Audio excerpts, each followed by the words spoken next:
नमस्कार. New India career फोरममध्ये आपलं सर्वांचं स्वागत आहे. मागील काही लेक्चर्सपासून आपण राज्यसेवा पूर्व मुख्य, STISO पूर्व मुख्य या परीक्षांमधील आयोगाने मूलभूत हक्क, मार्गदर्शक तत्वे आणि मूलभूत कर्तव्य या 3 घटकांवर आयोगाने कशा पद्धतीचे प्रश्न विचारलेले आहेत हे आपण मागील काही लेक्चर्सपासून पाहत आहोत. याआधी आपण मूलभूत हक्क आणि मार्गदर्शक तत्व यावर आयोगाचे क्वेश्चन्स आपण सविस्तर त्याचं स्पष्टीकरण आपण पाहिलेलं आहे. या लेक्चरमध्ये आपण मूलभूत कर्तव्य याचं स्पष्टीकरण आपण पाहणार आहोत. हे क्वेश्चन्स मागील लेक्चर प्रमाणेच विविध परीक्षांमधील आहेत. हे प्रश्न अतिशय महत्त्वाचे आहेत, लक्षात घ्या. कारण आपल्याला आयोगाने कशा पद्धतीने प्रश्न विचारलेले आहेत, त्या प्रश्नांचं स्वरूप काय आहे, प्रश्नांमधील कीवर्ड्स काय आहेत, अतिशय महत्त्वाचे असतात. त्यामुळे हे लेक्चर परीक्षाभिमुख महत्त्वाचं आहे, लक्षात घ्या. ठीक आहे. हे न्यू इंडिया करिअर फोरमचं ॲप्लिकेशन आहे. तुम्ही जर नवीन असाल तर हे ॲप्लिकेशन डाउनलोड करायला पाहिजे. यामध्ये महाराष्ट्र लोकसेवा आयोगाच्या परीक्षांसाठी विविध कोर्सेस उपलब्ध आहेत. हे ऑनलाईन कोर्सेस जे आहेत ते तुम्ही तुमच्या एक्झाम्समध्ये प्रिपेअर करताना नक्कीच तुम्हाला ते फायदेशीर ठरतील. ते तुम्ही जॉईन करू शकता. प्ले स्टोअरवरून न्यू इंडिया करिअर फोरम हे ॲप डाउनलोड करा. पहिला प्रश्न आज आपण इथे घेऊया. कोणत्या घटनादुरुस्तीद्वारे मूलभूत कर्तव्यांचा भारतीय राज्यघटनेत समावेश करण्यात आला? ठीक आहे. तुम्हाला एवढं माहिती आहे की 1976 ला, लक्षात घ्या, ठीक आहे, 75 ते 77 या दरम्यान आणीबाणी लागली होती. इंदिरा गांधीच्या काळामध्ये हे जे मूलभूत कर्तव्य आहेत हे भारतीय राज्यघटनेत समावेश करावा का अशा पद्धतीची शिफारस करण्यासाठी किंवा या संदर्भात विचार विनिमय करण्यासाठी एक समिती नेमली गेली होती. स्वर्णसिंह समिती असं तिला म्हणतात. ही स्वर्णसिंह समिती जी आहे हिने एकूण 8 मूलभूत कर्तव्य असायला पाहिजेत अशी शिफारस केली. हे 8 मूलभूत कर्तव्य जे आहेत यापैकी 2-3 कर्तव्य जे आहेत ते स्वीकारण्यात आलेले नाही आहेत. ते कोणते आहेत मी तुम्हाला पुढे सांगणार आहे. परंतु एक गोष्ट लक्षात घ्या की 76 मध्ये जी 42वी घटनादुरुस्ती झाली, ठीक आहे, ही 42वी घटनादुरुस्ती महत्त्वाची आहे. तुम्ही नवीन विद्यार्थी असाल किंवा जुने विद्यार्थी असाल तरी सुद्धा तुम्हाला माहितीच आहे. कारण एवढ्या दुरुस्त्या करण्यात आल्या होत्या या घटनादुरुस्ती कायद्याअंतर्गत भारतीय राज्यघटनेमध्ये की त्याला मिनी कॉन्स्टिट्यूशन म्हटलं जाऊ लागलं. ठीक आहे, या घटनादुरुस्ती कायद्याला. ठीक आहे. आता महत्त्वाचा भाग असा सुद्धा आहे की 42व्या घटनादुरुस्तीनुसार जे काही बदल झालेत हे काही बदल सुप्रीम कोर्टाने घटनाबाह्य ठरवले असले तरी सुद्धा काही तरतुदी, ठीक आहे, काही तरतुदी ही घटनाबाह्य ठरवल्या असल्या तरी सुद्धा 44व्या घटनादुरुस्ती अंतर्गत अनेक बदल जे आहेत ते करण्यात आले होते. मात्र 42व्या घटनादुरुस्ती अंतर्गत हा जो बदल आहे हा मात्र पुढे तसाच राहिला, लक्षात घ्या. त्यामुळे मूलभूत कर्तव्य जे आहेत याचं महत्त्व हे विविध, कारण तेव्हा पक्षाचं सरकार सुद्धा बदललेलं होतं तरी सुद्धा सगळ्यांनीच मान्य केलं होतं की मूलभूत कर्तव्य जे आहेत भारतीय राज्यघटनेमध्ये असायला पाहिजे. तेव्हा घटनाकारांनी चूक केली किंवा घटनाकारांना ते त्यावेळेस त्याची गरज वाटली नाही, मात्र हे असायला पाहिजेत अशा पद्धतीची जी या गोष्टीवर सगळ्यांचं मत जे आहे ते झालेलं होतं. ठीक आहे. तर हा एक भाग जो आहे कोणत्या घटनादुरुस्तीद्वारे समाविष्ट करण्यात आला तर 42व्या घटनादुरुस्तीद्वारे करण्यात आला. एवढं तर क्लिअर आहे. ठीक आहे. नेक्स्ट महत्त्वाचा भाग असा आहे की ही जी घटनादुरुस्ती आहे तर याच्यामध्ये कुठले असे 3 जे महत्त्वाचे तत्व होते त्या म्हणजे हे होते, कर्तव्य होते की जे समावेश करण्यात नाही आले. यामध्ये पहिला जो मुद्दा होता तो म्हणजे शिक्षेसंदर्भातला, की मूलभूत कर्तव्यांचं उल्लंघन होत आहे किंवा ते उल्लंघन झालं तर त्यासाठी काही शिक्षा असायला पाहिजे का, तर ती शिक्षा देण्यासाठी काही कायदे जे आहेत ते आणू शकतात अशा पद्धतीची शिफारस स्वर्णसिंह समितीने केली होती. मात्र ही शिफारस नाकारण्यात आली आणि अशा पद्धतीचे जे कायदे आहेत म्हणजे जे शिक्षेसाठीचे जे कायदे आणण्यात आले म्हणजे ते आणायला पाहिजे अशी शिफारस होती, तरी हे कायदे सुद्धा न्यायालयीन पुनर्विलोकन या तत्वाच्या बाहेर असतील. म्हणजे त्याला मूलभूत हक्कांचं उल्लंघन होते या कारणास्तव न्यायालयात आव्हान देता येणार नाही अशी सुद्धा तरतूद या स्वर्णसिंह समितीने केलेली होती. ठीक आहे. त्या पण हे तरतूद सुद्धा स्वीकारण्यात आलेली नाही. त्यानंतर एक कर देणे हे नागरिकांचं कर्तव्य असायला पाहिजे अशी शिफारस होती, मात्र ही सुद्धा स्वीकारण्यात आलेली नाही. तर ह्या 3ही स्वीकारण्यात आलेल्या नाही आहेत आणि अशा पद्धतीने आपण हा जो प्रश्न आहे तो व्यवस्थितरित्या पाहिलेला आहे. ठीक आहे. तर आपण सध्या जर आपण पाहिलं तर आपल्या भारतीय राज्यघटनेमध्ये एकूण किती मूलभूत कर्तव्यांचा समावेश आहे तर एकूण 11 कर्तव्य आहेत, लक्षात घ्या. सुरुवातीला 10 होती जेव्हा ती स्वीकारण्यात आली तेव्हा, मात्र त्यानंतर एक जे आहे ते ऍड करण्यात आलं 1986 ला. ठीक आहे. सॉरी 2002ची, ठीक आहे, 86वी घटनादुरुस्ती जी आहे, ठीक आहे, 2002ची 86वी घटनादुरुस्ती हे जे आहे त्यानुसार मूलभूत कर्तव्य जे आहे ते ऍड करण्यात आलं. नेक्स्ट बघा की भारतीय राज्यघटनेनुसार पुढीलपैकी कोणते मूलभूत कर्तव्य नाही? सार्वत्रिक निवडणुकांमध्ये मतदान करणे. आता हे काही मूलभूत कर्तव्य आहे का? नाहीये. तसं भारतीय राज्यघटनेत समाविष्ट नाहीये. नागरिकांचं कर्तव्य आहे, करायलाच पाहिजे ते, पण ते मूलभूत कर्तव्य नाहीये, लक्षात घ्या. ठीक आहे. राज्यघटना मूलभूत कर्तव्य ते मूलभूत का नाहीये? कारण मूलभूत याचा अर्थ काय की भारतीय राज्यघटना हा देशाचा मूलभूत कायदा आहे आणि त्याच्यामध्ये ते समाविष्ट नाहीये. त्यामुळे हे जे आहे ते मूलभूत कर्तव्य नाहीये. राज्यघटना आणि त्यातील तत्वांचा आदर करणे अगदी बरोबर आहे, हे आहे. सार्वजनिक मालमत्तेचे रक्षण करणे आहे. वैज्ञानिक दृष्टिकोन विकसित करणे हे पण आहे. ठीक आहे. 3ही आहेत, मात्र हे पहिलं नाहीये. ठीक आहे. नेक्स्ट काय आहे बघा की योग्य कथन निवडा. 42व्या घटनादुरुस्तीद्वारे संविधानामध्ये मूलभूत कर्तव्य समाविष्ट करण्यात आले, हे आपण आत्ताच बघितलंय, क्लिअर आहे. 86व्या घटना दुरुस्तीद्वारे संविधानामध्ये 11वे कर्तव्य जे आहे ते समाविष्ट करण्यात आले, हेही बरोबर आहे, अगदी बरोबर आहे. 2002 मध्ये, ठीक आहे, 2002 वर्ष लक्षात ठेवा. आणि कोणतं कर्तव्य होतं? जे बालकांना 6 ते 14 वयोगटातील बालक, ठीक आहे, 0 ते 6 वयोगटातील नाही, 0 ते 6 वयोगट हे मार्गदर्शक तत्वांमध्ये आहे, 6 ते 14 वयोगट हे मूलभूत हक्कांमध्ये सुद्धा आहे, लक्षात घ्या, ठीक आहे. त्यामुळे हे वयोगट तुम्ही लक्षात ठेवा. त्यामुळे इथे 6 ते 14 वयोगटातील जे बालक आहेत त्यांना शिक्षणासाठी शाळेत पाठवणे हे प्रत्येक पालकाचं कर्तव्य आहे. सोप्या भाषेत एवढं तर तुम्ही लक्षात ठेवा, ठीक आहे. त्यामुळे अशा पद्धतीचे हे दोन्ही तरतुदी ज्या आहेत त्या बरोबर आहेत. त्यामुळे याच्यामध्ये योग्य कथन ओळखा. त्यामुळे इथे दोन्ही कथन जे आहे ए आणि बी बरोबर आहेत. त्यामुळे ऑप्शन क्रमांक 3 हे त्याचं योग्य उत्तर आहे. बघा, पुढील प्रश्न काय आहे की नागरिकांच्या मूलभूत कर्तव्यांबाबत खालीलपैकी कोणते विधान बिनचूक आहेत? बिनचूक म्हणजे काय? चुकीचे नसलेले, लक्षात घ्या, ठीक आहे. म्हणजे योग्य काय आहे हे विचारलंय आपल्याला. तर याच्यामध्ये योग्य काय आहे? बघा, विधान जे आहे नागरिकांची मूलभूत कर्तव्य ही 42व्या घटना दुरुस्तीद्वारे 76 मध्ये समाविष्ट करण्यात आलं, बरोबर, 100% बरोबर. नागरिकांच्या मूलभूत कर्तव्यांचा राज्यघटनेत समावेश करणारा जपान हा एकमेव देश आहे, हेही बरोबर आहे, लक्षात घ्या. कारण ऑस्ट्रेलिया, कॅनडा, अमेरिका या देशांमध्ये सुद्धा मूलभूत कर्तव्यांचा समावेश आपल्याला दिसत नाही, ठीक आहे. जपान मात्र असा देश आहे ज्याच्यामध्ये मूलभूत कर्तव्य आहेत. आणि ब बरोबर आहे. क मध्ये काय म्हटलंय? एक साधारण एकदम बेसिक याच्यामध्ये जे आहे चूक जी आहे ती त्यांनी करून दिलेली, म्हणजे आपल्याला ती ओळखायची आहे. भारतीय राज्यघटनेत कलम 51 मध्ये नाहीये, लक्षात घ्या. मूलभूत कर्तव्य हे 51A मध्ये आहेत, बरोबर आहे, आणि भाग 4A मध्ये आहेत, बरोबर की नाही. जेव्हा दुरुस्ती करण्यात आली, म्हणजे जे हे आहे घटना दुरुस्ती करण्यात आली, तेव्हा भाग 4A आणि 51 हे भाग 4A हा नवीन भाग तयार करण्यात आला आणि 51 हे एकमेव कलम जे आहे ते त्याच्यामध्ये समाविष्ट करण्यात आलं. हे आपण मूलभूत हक्कांच्या याच्यामध्ये सुद्धा आपण पाहिले, ठीक आहे. तर यामध्ये बघा की 51 मध्ये 11 मूलभूत कर्तव्यांचा समावेश आहे, हो आहे, मात्र 51 मध्ये नाही, 51A मध्ये आहे. 11वे कर्तव्य 2002 मध्ये 86व्या घटना दुरुस्तीने समाविष्ट करण्यात आले. म्हणजे एकाच स्टेटमेंटमध्ये त्यांनी 2-3 स्टेटमेंट ऍड करून दिले आपल्याला. हे STAच्या मुख्य परीक्षेचा प्रश्न आहे, म्हणून तुम्ही लक्षात द्या याच्यामध्ये. तर अशा पद्धतीने क चुकीचं विधान आहे आणि अ ब बरोबर आहे. आता पुन्हा आपल्याला इकडे जावं लागेल. आपल्याला विचारलं काय आहे, लक्षात घ्या. एकदम आपल्याला काय विचारलंय? बिनचूक काय आहे हे विचारले. चुकीने बरेच विद्यार्थी काय करतात? चूक काय आहे? मग चूक तर याच्यामध्ये फक्त क आहे, ठीक आहे. तरी सुद्धा आपल्याला जर याच्यामध्ये ऑप्शन असेल की फक्त क, तर असं नाही की क विधान म्हणजे बिनचूक आहे, तर तसं नाही. बिनचूक काय म्हणजे बरोबर काय आहे? तर अ आणि ब. तर याच्यामध्ये अ आणि ब ऑप्शन कुठे आहे? तर ऑप्शन क्रमांक 2 बघा. म्हणजे अ आणि ब हे बिनचूक आहेत, चुकीचे नाही आहेत, ठीक आहे. अशा पद्धतीने पुढचा प्रश्न बघा. 1976च्या 42व्या घटना दुरुस्तीने नागरिकांची मूलभूत कर्तव्य राज्यघटनेत समाविष्ट करण्यात आली, बरोबर. 76ची 42वी घटना दुरुस्ती 100% बरोबर.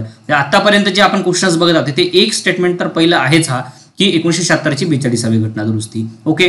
2002 मध्ये 96व्या घटना दुरुस्तीने. आता 96वी घटना दुरुस्ती आहे का? नाही, 86वी घटना दुरुस्ती आहे.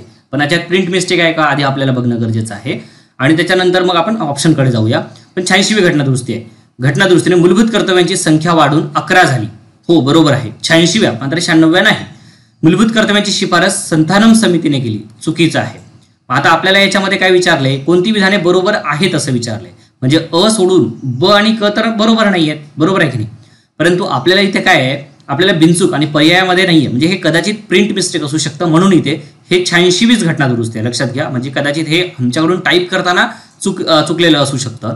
म्हणून ब आणि क जे आहेत लक्षात घ्या, ब आणि क यामध्ये क चुकीचं आहे, ब बरोबर आहे, अ हे सुद्धा बरोबर आहे. आणि विचारले काय बरोबर कोणते आहेत? अ आणि ब बरोबर आहे. त्यामुळे ऑप्शन क्रमांक 1 अ आणि ब बरोबर आहे. क चुकीचा आहे कारण संथानम समिती नाही आहे, स्वर्णसिंह समिती आहे, ठीक आहे. आता एवढी तर प्रिंट मिस्टेक नसू शकणार, इथे आकडेवारी होती त्याच्यामुळे एक गोष्ट लक्षात घ्या, ठीक आहे. खालीलपैकी कोणते मूलभूत कर्तव्य नाही असं म्हटलंय? नाही, ठीक आहे. मग आता नाही लगेच बघायचं याच्यामध्ये काय नाही आहे. संविधानाचे पालन करणे, संविधानातील आदर्श संस्था, राष्ट्रध्वज, राष्ट्रगीत यांचा आदर करणे आहे. देशाचे संरक्षण, देशसेवा करण्यास तयार राहणे आहे. आपल्या संमिश्र संस्कृतीच्या वारशाचे मोल जाणून जतन करणे हे पण आहे. पंचायत राजची निर्मिती करणे हे नागरिकांचं कर्तव्य आहे का? नाही, हे राज्याचं कर्तव्य आहे, लक्षात घ्या, ठीक आहे. म्हणजे राज्य धोरणाची मार्गदर्शक तत्वे याच्यामध्ये आपण पाहतो, बरोबर आहे. ग्रामपंचायतीचं संघटन आर्टिकल तुम्हाला लक्षात येत असेल आता, ठीक आहे. लगेच ते यायला पाहिजे, तुम्हाला रिकॉल व्हायला पाहिजे ते. योग्य क्रम लावा, मूलभूत कर्तव्य.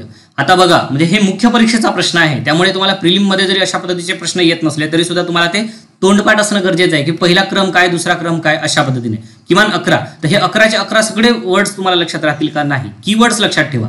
आता कीवर्ड्स हे काहीतरी लक्षात ठेवण्यासाठी ट्रिक सांगा असं काही नसतं. लक्षात घ्या, तुम्ही स्वतःची ट्रिक स्वतः तयार करणं गरजेचं आहे. कोणी कुठल्याही पद्धतीनं ते लक्षात ठेवू शकतं. मग कोणी इंग्रजीचे वर्ड्स लक्षात ठेवू शकतात, कोणी बेसिक मराठीमधूनच काही लक्षात ठेवू शकतात, किंवा कोणाला एखादे शब्द एखादी ट्रिक सुचू शकते की नाही असं असं झालं आणि असं असं झालं, मग एक वाक्यामध्ये अशा पद्धतीने याला बसवता येऊ शकतं. पण हे व्यक्तिनिरपेक्ष आहे, व्यक्तिगणिक ते भिन्न आहे. लक्षात घ्या. त्यामुळे या गोष्टी ज्या आहेत त्या तुम्ही स्वतःच्या अभ्यासामध्ये या गोष्टी ज्या आहेत त्या डेव्हलप करत जाणं गरजेचं आहे. पण आपल्याला अशा पद्धतीचा प्रश्न आलेला आहे, त्यामुळे आपली जबाबदारी आहे की यापुढे जे आहेत आपल्याला अशा पद्धतीचा क्रम सुद्धा लक्षात ठेवणं गरजेचं आहे. ठीक आहे.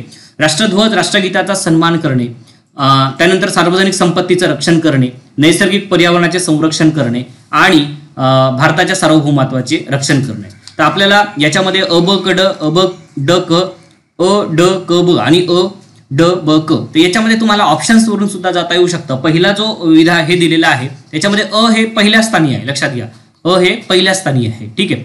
आणि आता त्याच्यानंतर जर आपण बघितलं क आणि ड आणि ब आणि क, तर यांचे स्थान बदललेले आपल्याला दिसून येत आहे. ठीक आहे. तर त्याच्यामध्ये योग्य उत्तर काय असणार आहे? ऑप्शन क्रमांक 2 हे त्याचं योग्य उत्तर आहे. अ ड क आणि ब. ठीक आहे. पुढचा प्रश्न काय बघा की राज्यघटनेत मूलभूत कर्तव्यांचा केलेला समावेश लोकशाहीच्या यशासाठी कसा लाभदायक आहे? थोडा एक विचारात्मक क्वेश्चन आहे हा. जेव्हा राज्यघटना सामाजिक आणि आर्थिक परिवर्तनाचे उद्दिष्ट बाळगते तेव्हा नागरिकांची किमान शिस्त पाळली पाहिजे. नागरिकांनी अगदी बरोबर आहे. राज्याच्या आणि व्यक्तीच्या कल्याणासाठी नागरिकांनी कर्तव्य मान्य केली पाहिजेत, हेही बरोबर आहे. ही कर्तव्य मूलभूत हक्कांना पूरक आहेत, अगदी बरोबर आहे. कारण हक्कामागोमाग कर्तव्य सुद्धा आहेत आणि कर्तव्यामागोमाग हक्क येतील. ठीक आहे. गांधीजीच म्हणाले होते असे. समावेशामुळे सुसंस्कृत समाजातील नागरिकांमध्ये नागरिक जाणीव विकसित होईल, हेही बरोबर आहे. वरील सर्वच बरोबर आहेत यामध्ये. ठीक आहे. फार काही अवघड क्वेश्चन नव्हता, पण किमान आपल्याला विचार करण्यासारखा होता. योग्य क्रम निवडा. भारताच्या सार्वभौमत्वाचे रक्षण करणे, सार्वजनिक संपत्तीचे रक्षण करणे म्हणजे संरक्षण करणे आणि नैसर्गिक पर्यावरणाचे रक्षण करणे आणि संविधानाचा सन्मान करणे.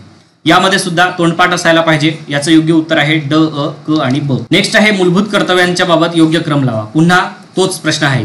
एसटीआय मुख्य, एएसओ मुख्य आणि पीएसआय मुख्य. मुख्यमध्ये अशा पद्धतीचे प्रश्न आपल्याला दिसत आहेत. लक्षात घ्या. सार्वभौमत्वाचे रक्षण, राष्ट्रगीताचा सन्मान, सार्वजनिक संपत्तीचे रक्षण, वैज्ञानिक दृष्टिकोन निर्मिती. याचं योग्य उत्तर आहे ऑप्शन क्रमांक 3 ब, अ, ड, क. ठीक आहे. नेक्स्ट क्वेश्चन बघा आता. खालीलपैकी भारतीय नागरिकांचे कोणते मूलभूत कर्तव्य नाही? ठीक आहे. आता भारतीय नागरिकांचे तुम्हाला एक गोष्ट लक्षात घेणं गरजेचं आहे की ही मूलभूत कर्तव्य जे आहेत ना ते फक्त भारतीय नागरिकांसाठी आहेत. ही गोष्ट लक्षात घ्या. त्याच्यामध्ये परकीय व्यक्तींसाठी हे नाही आहे. ओके. तर त्याच्यामध्ये जसं आता मूलभूत हक्कांमध्ये जर आपण पाहतो की काही हक्क हे भारतीय नागरिकांना सुद्धा आहेत, सर्वच हक्क भारतीय नागरिकांना आहेत, त्यातले जे मूलभूत हक्क आहेत ते. मात्र काही हक्क त्यातले परकीय म्हणजे जे परकीय व्यक्ती आहेत त्यामध्ये मित्र राष्ट्रांचे परकीय व्यक्ती त्यांना सुद्धा उपलब्ध आहेत. पण इथे तसं नाहीये. इथे भारतीय नागरिकांसाठीच मूलभूत कर्तव्य आहे. ठीक आहे. देशाचे संरक्षण करणे, नियमित कर भरणे हे मूलभूत कर्तव्य नाहीये. नियमित कर भरणे बरोबर आहे, यावर आपण चर्चा केलेली होती. बाकी तर आहेतच की 6 ते 14 वर्षादरम्यानचे अपत्य किंवा पाल्य या शिक्षणाची संधी देणे किंवा त्याला पाठवणे वरील एकही पर्याय योग्य नाही. तर चुकीचंच आहे हे. बाकी बरोबर आहे. ठीक आहे. भारतीय संविधानात 10 मूलभूत कर्तव्यांचा समावेश केव्हा करण्यात आला? 76 मध्ये करण्यात आला. आता साल सुद्धा विचारलेला आहे. 69 75 51 चुकीचंच आहे. ठीक आहे. पुढचा प्रश्न बघा.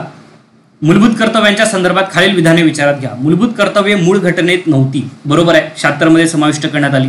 76 मध्ये 42व्या घटनादुरुस्तीद्वारे 10 मूलभूत कर्तव्य भारतीय राज्यघटनेत समाविष्ट करण्यात आली. बरोबर. नेक्स्ट बघा की 6 ते 14 वयोगटातील मुलांना शिक्षणाच्या संधीबाबतचे 11वे कर्तव्य 86व्या घटनादुरुस्तीने 2 मध्ये समाविष्ट करण्यात आले. हेही बरोबर. अ ब क विधान बरोबर आहेत.